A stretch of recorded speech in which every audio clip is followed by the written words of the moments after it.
अब काफ़ी सारे केसेस होते हैं दोस्तों जहाँ पे चेक बाउंस हो जाते हैं।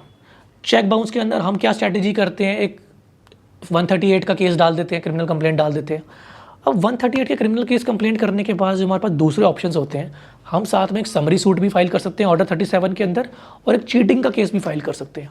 जब हम ये तीनों एक्शन लेते हैं सामने वाले पे, अब हाँ यहाँ पे ये भी मैटर करता है कि हमारे पास वो बफर साइज़ है कि हमारा अमाउंट इतना बड़ा है कि हम लीगल फीस पे कर पाएँ इस 3 केस फाइल करने के लिए।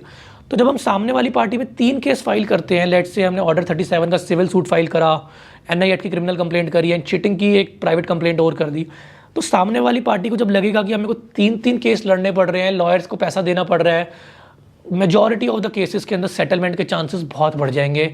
मैंने खुद एक केस किया था जिसके अंदर एक 22 लाख रुपए का चेक मेरे क्लाइंट के लेके भाग गए थे।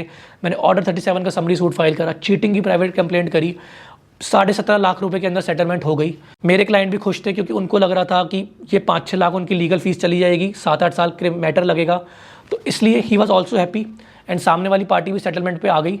तो NI एक्ट के केस के साथ आप ये तीनों ऑप्शंस भी एक्सप्लोर करिए, आपके सेटलमेंट के चांसेस एंड रिकवरी के चांसेस काफ़ी ज़्यादा बढ़ जाएंगे।